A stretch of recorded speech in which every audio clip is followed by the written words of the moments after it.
We live in a world where WWE are currently airing a documentary on their award-winning WWE Network, which you can watch for only £9.99 a bloody month, where they're talking about an era where they were going through serious transition on their roster, where if they didn't build serious new stars, they would go out of business. We also live in a world where WWE had this star, which they gave birth to once before, made a massive mess of it, gave birth to him once again, built him up since last summer, and had him get beat by a 53-year-old man who couldn't even do his finishing move properly. I'll be talking about 53-year-old Billy Big Baldy Bastard Bumhole Goldberg beating this mythical, seemingly undefeatable creature called the Fiend at numerous points throughout this video, so watch it all so you don't miss any of it.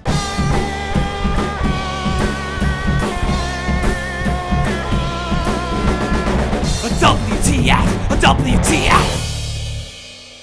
So we kick off with something that happened just before the kickoff show started, and there we have Byron Saxton confirming that Class A drugs were present at Super Showdown 2020, maybe explaining why 53-year-old Goldberg beat the Fiend. All the best to you, Byron. Scott says we're going to address the elephant in the room and that hand kiss from Garza. You're not getting off so easily. A hand kiss, Charlie? Seriously? I thought it would have taken a hell of a lot more to flick your switches and turn you on. And then we learned that David Otunga's wingspan is absolutely massive. And we also learned that a wingspan is the ratio of shoulders to hips, Charlie. But who cares, really? David Otunga is boring as piss, and he steals oxygen from whoever he shares a screen with. And anyway, Dave, my wingspan is bigger than yours. The only difference being, of course, the waist is the bit that goes wider than the shoulders. That's hair!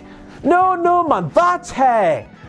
No, that's hair, man. Mansoor's hair. Wow. Wow, it's like the A-Train had an affair in Saudi Arabia and then Mansoor was born. And then we have little Charlie Caruso calling that man there WWE's resident monarch. And I was thinking Jerry Lawler wants a word, Charlie. And even though I still think he's a massive cockwomble, I felt compelled to bring that up in this WTF Moments video because it turns out that Jerry the King Lawler is a massive fan of thee.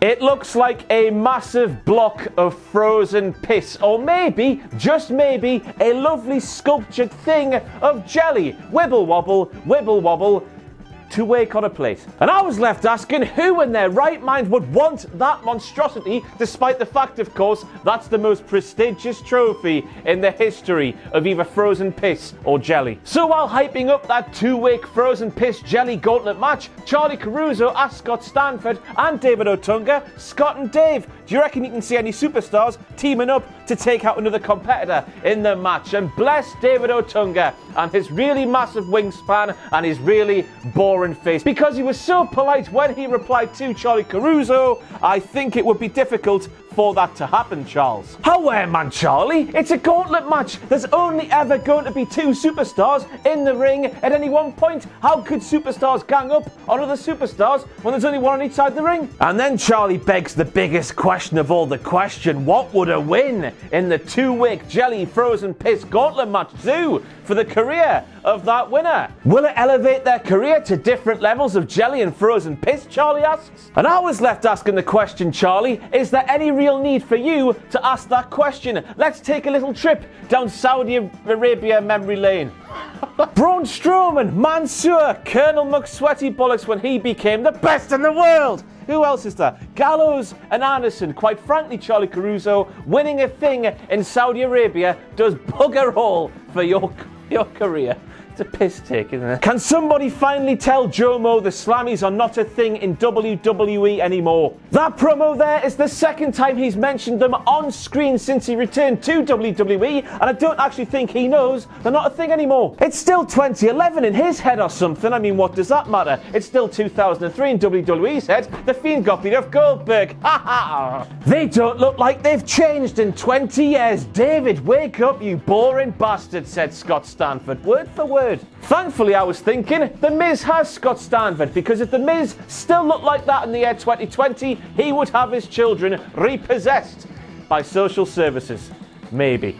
Apologies if you look like that now. Now, I guess it's got to be a WTF moment when you think about the OC, Gallows and Anderson ending the Viking Raiders' unbeaten run last time WWE were in Saudi Arabia. I mean, heading into last night's show, surely the logical winner would have been the Viking Raiders getting their win back and looking stronger in Saudi Arabia than they did the last time they were there. But they lost again. WTF moment. What is it about Saudi Arabia that makes the Viking Raiders worse than they are when they're in America? And what is it about Saudi Arabia that makes the OC better than they are when they are in America?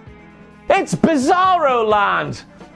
That's what they'll say. So we're watching this promo package here, which is telling us that Ricochet definitely has a very good chance of beating Brock Lesnar to become the WWE Champion heading into WrestleMania, and then we hear some mysterious noises. We hear ah hee hee hee and stuff like that. Go back and watch, we do. One question, of course, what the hell was that? To the main show we go, and quite frankly, WWE, you were warned, and man with sign, you are all talk. That showed him. And quite frankly, person with that sign there, you and the rest of Saudi Arabia can get in the bastard queue. We might not have the money over here in the UK, but I'll be damned if Saudi Arabia gets to WrestleMania before the UK. I don't know. Now, for the first however long of the main show, did you think the sound in that arena that was on the award-winning WWE Network for £9.99 a month sounded like the sound you got when you used a floppy disk in Windows 1997? That's the best way I can describe it. That fuzzy noise on top of the ordinary noise. It was like a floppy disk thing, wasn't it? All that bloody money they're getting paid for those shows and they can't even get the sound right. Unbelievable signs. I think somebody's a bit jet lagged and they forgot what they were supposed to be doing. And at this time we have to give all of the credit in the world to Bobby Lashley for staying in that position for as long as he did without flinching. Take some balls, that. Still though, even though he stayed in that position for roughly half an hour before R-Truth pinned him, Bobby Lashley has still looked like a bigger knobhead so far, so many times over the last few months, hasn't he? Where be Zelina? The noble bastion of wrestling that is Lana not only made the trip to Saudi Arabia but paid money for an outfit she'll never wear again so she could walk out on the stage with Bobby Lashley and be on screen for about 3 seconds. But Zelina could have been there with two people. She could have been with Andrade. She could have been with Angel Garza. But was she there? Was she bugger? I mean, I guess she could have just turned down the trip on ethical grounds. In which case, good on her. What am I talking about? Move on. No, no, no, no, no, person with that sign there. We do not want to see the likes of Goldberg and The Undertaker and Lou Thez and Buddy Rogers beating the likes of Finn Balor and Tommaso Ciampa and Johnny Gargano and the Velveteen Dream. Leave NXT alone. You've got the main roster to have your Goldbergs beating the Fiend. Leave NXT alone.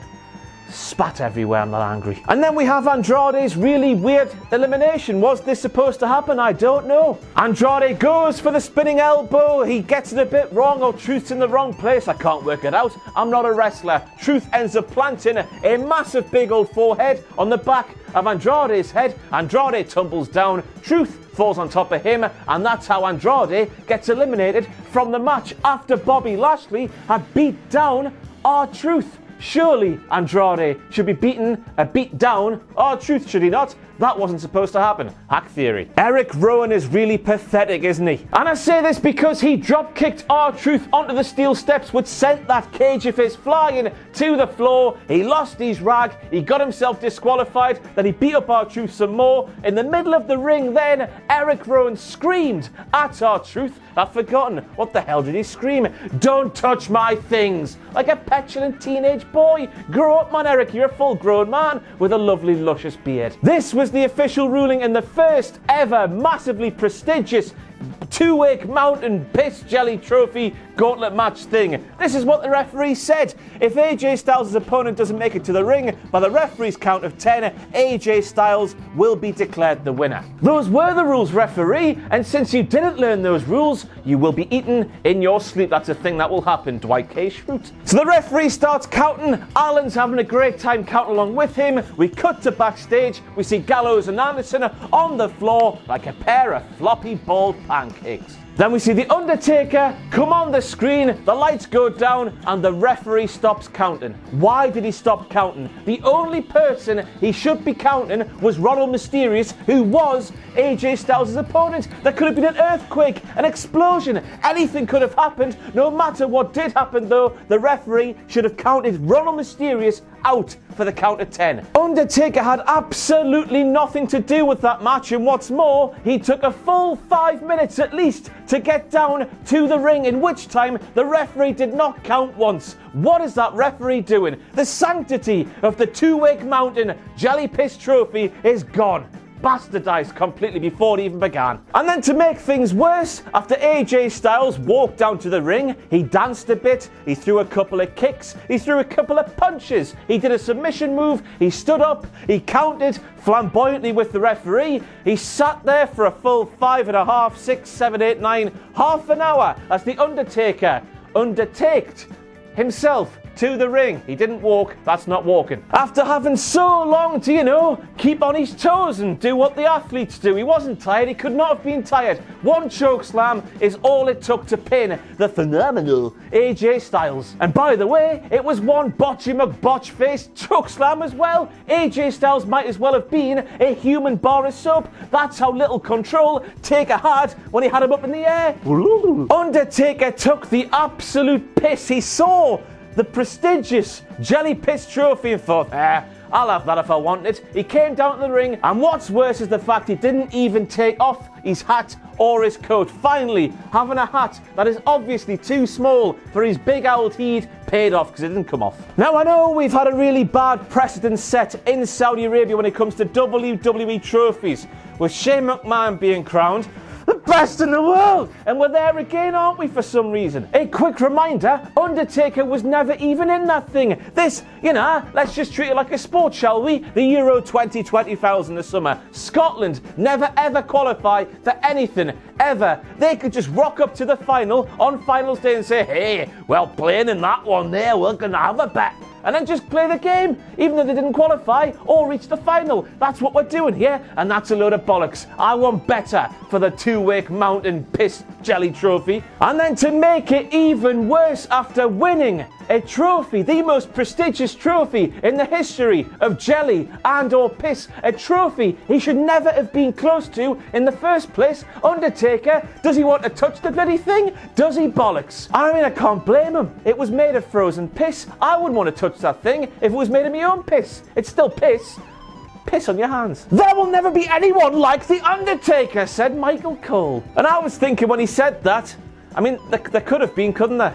But then the Goldberg beat the Fiend, didn't he? And of course, the Fiend can beat whoever he likes over the next few years, but always I will see, when I see him and the awesome entrance and the big scary mask and the red lights and the severed head, I will see Goldberg pinning him clean. That's not going to go away for me. He could have created an Undertaker-like legacy kicking off from last summer, but now he's been jobbed out to a 53-year-old man, something The Undertaker, when he was starting his run, he wasn't doing that, was he? And because he wasn't doing that, and because he was beating more people than he was losing to, he just built something special. This would be like Undertaker facing Jimmy Snuka, really old Jimmy Snuka, at WrestleMania, and Snuka coming out on top. Snuka, loopy, that would have been.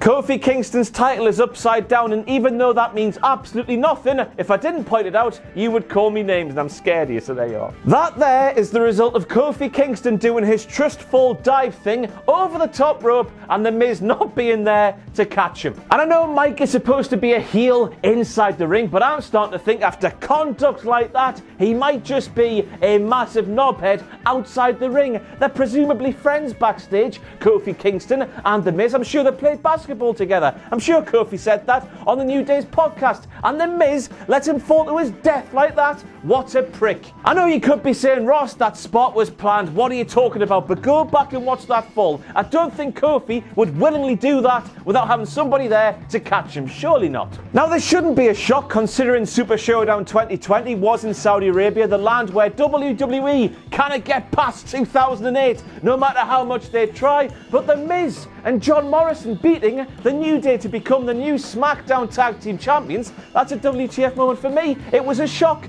You were shocked, weren't you? I was shocked. Shock everywhere. Heel Angel Garza out-wrestles, out-maneuvers, out-everything's squeaky clean white meat babyface Humberto Carrillo to beat him. And remember, Humberto Carrillo is the squeaky clean white meat babyface who was lost to heel United States champion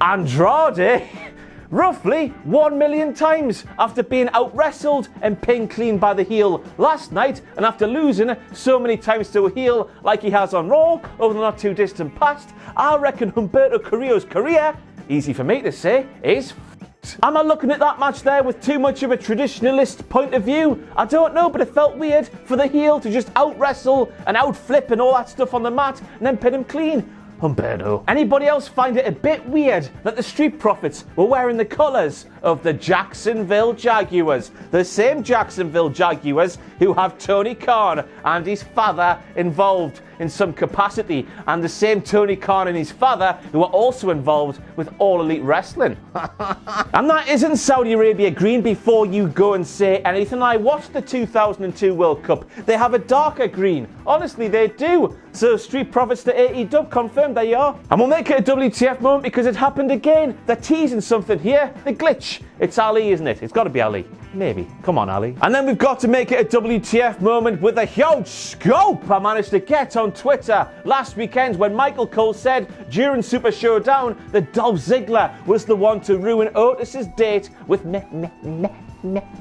Mandy. Somebody show that tweet there to Michael Cole, and Michael Cole will surely feel, he might not, he's a bit silly, but surely he will feel that Tuwaiq is the guilty party. He threatened me right there. He is insecure. He has done something wrong. I didn't provoke him. I just called the person who meddled and sent that text message on Mandy's behalf a cockwomble, and he's taken that to heart. He is the cockwomble, not Ziggler. What was Ziggler doing at the restaurant to begin with? I guess that's an issue. We'll cross down the line, but Michael Cole, it's all down to Tuwaiq, and you heard it here first. Yep, I wrong. Yep, I wrong.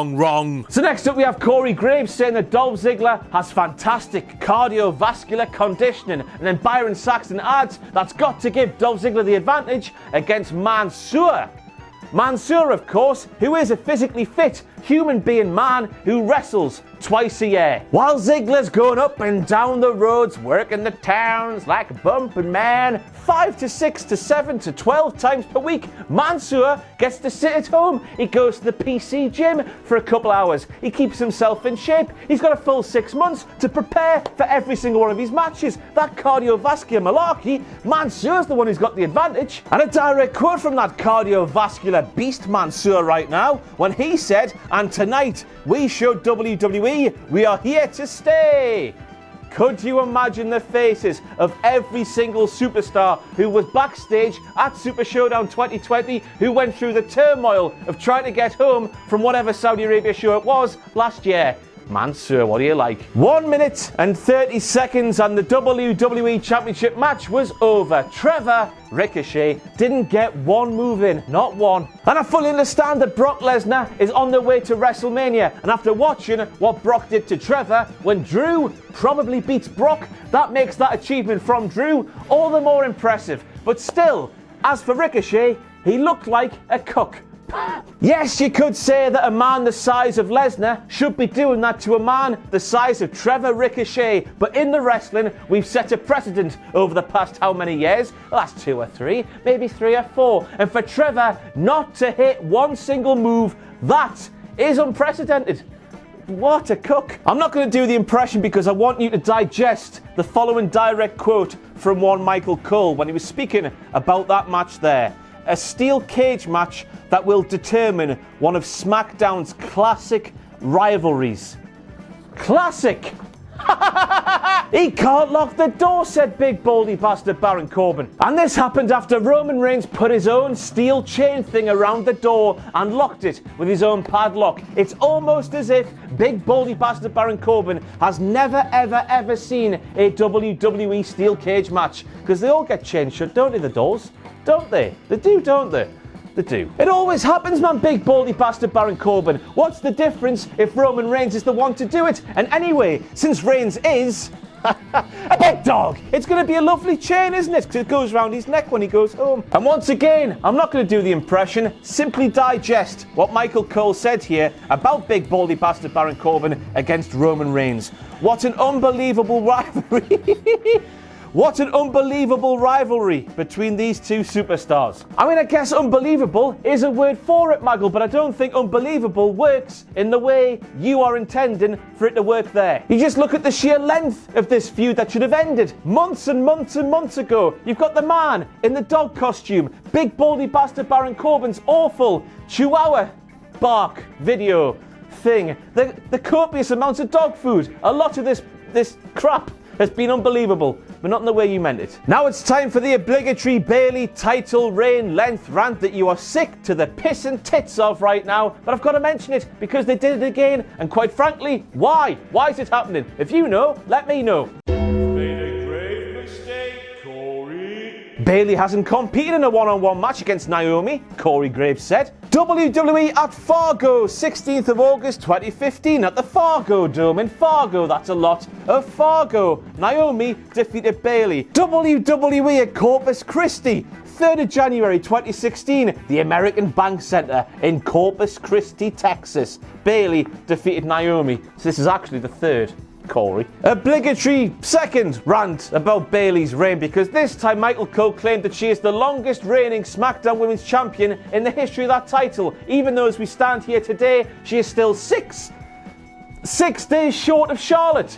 6 days short of Charlotte. And I only bring this up because with Bayley's heel turn and as underwhelming as it's been the narrative they're going with, Bayley went to the dark side because she felt underappreciated and an afterthought. People are going after Rhea Ripley, Charlotte Flair, Becky Lynch, everybody. And no bloody wonder she feels underappreciated and an afterthought when the people who are broadcast journalists, maybe? Is that what we're going to call Michael Cole and Corey? They can't get the stats right for her. Oh, I feel sorry for Bayley. That's an old schoolyard bully trick, Corey Graves says about that thing there. And I was left thinking, what kind of a school did you go to, Corey? I've never seen that before in my life. That's where Ronald Mysterious was turned into a dart by Kevin Nash, wasn't it? And then, this is the tip of the iceberg with this, but they didn't learn their lesson from last time where big baldy bumhole bastard Bill Goldberg, I love Goldberg, he got me hooked on wrestling, what am I talking about? But last time, he bumped his head off the door, he didn't know where he was, he missed his pyro. And while the bump to the head didn't happen this time, he missed his pyro again. He was left stood there looking like a numpty for a really uncomfortable length of time. Turn back the clock. Goldberg is back, says Michael Cole. Michael Cole and WWE, how about you take that clock and shove it up your arseholes and build new stars for once, for God's sake, man. The genesis for the bollocks that happened last night at Super Showdown took place all the way back when it was Halloween season. WWE thought, wow, we've got this big scary man in this big scary mask. Let's make a lot of money by selling a lot of big scary masks and book this man in the Universal Championship feud against a man who we've had beat, Brock Lesnar, twice. I mean, Rollins didn't help himself, of course, in interviews and whatnot. I've covered that until I went blue in the face. This is actually makeup I'm wearing right now. My skin is blue. But WWE built up Rollins to be the man who beat Brock Lesnar, UFC champion, twice. They then pissed that away to build up Bray Wyatt to beat the man who beat Brock Lesnar twice. And now they pissed that away for Goldberg, who will be pissing away everything soon because he's 53 years old and he will need a piss bag attached to his body at all times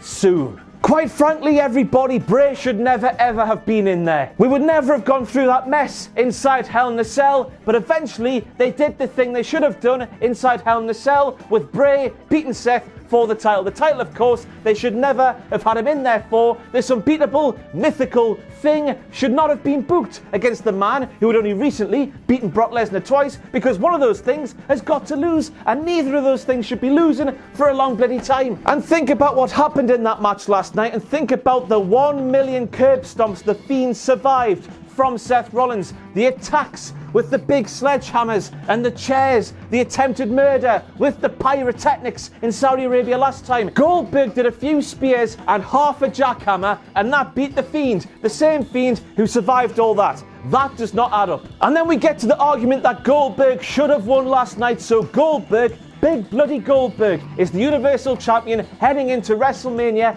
in this time where WWE are promoting WrestleMania to casual fans, trying to sell their pay-per-view rights to casual fans. I can accept that Goldberg is a way bigger name than The Fiend as we're stood here right now. But once again, you take it all the way back. Why have The Fiend win the title so soon that he was probably going to have to lose anyway by the time we got to this time of year? And why have him lose in this fashion to an old man who didn't do half the things a man like Seth Rollins, a man in his prime, did to him? Goldberg did half the offense and got better results. Nostalgia is playing way too big of a role in WWE today, so much so that this particular well is going to dry up soon. In 20 years' time, we'll be seeing special attraction matches involving the man who once got beat of Goldberg and the man who once lasted 3 minutes against The Undertaker and his fake legs and hips and whatnot. Wow!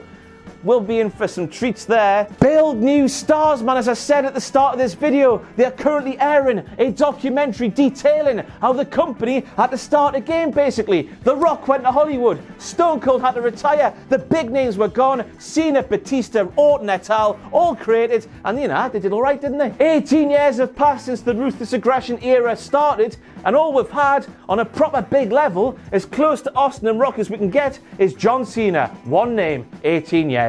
And then you take the bollocks that happened in the match, and it got worse after the match because the big scary Fiend in his big scary mask with his big scary tattoos and his lovely stripy pants, he ran away from Goldberg. It was literally just like some kids playing football, that football going over the fence into some old man's garden, that old man coming out, taking that football, putting a knife through that football, and then those kids running away scared from the dangerous old man and his football popping knife. It was pathetic from Bray Wyatt. He should never be doing that. And you just look at it, this mythical, unbeatable thing that should never have been put in the world title picture should have been left to build for a year, maybe 2, then eventually lose. We can accept it, then it's just the fact it's happened so quickly. He's been beaten by a 53-year-old man who can't do the things he used to do back in the day. It's just really sad. And I know that some of you will be saying that Maven eliminated The Undertaker from the 2002 Royal Rumble, and that did Taker no harm whatsoever. Big difference here. Taker had his back turned, was attacked from the rear. Here we had the unbeatable, mythical creature called The Fiend going face to face, one-on-one with old man Goldberg. And he lost clean. No shenanigans. Fair and square. And my thoughts and prayers at this time, when all's said and done, go out to the people who bought those championship titles, who paid over $7,000 to get their mittens on those custom title belts, which are worth nowhere near $7,000 today. Hey dear. And then we've got to make it a WTF moment. At the end of that Fiend versus Goldberg match, if you got your calculator out and did some maths, both world title matches at Super Showdown 2020 lasted an accumulative time of 4 minutes and 30 seconds. Made a grave mistake, Corey. New champion, new era, says Corey Graves. New era. Made a grave mistake, Corey. And then we close the show with the commentators asking the question, will Goldberg be on SmackDown tonight? To which Corey Graves said, you're the Blue Brand's new champion, Goldberg. This isn't a part-time job. Are you sure about that, Corey? Are you sure, son?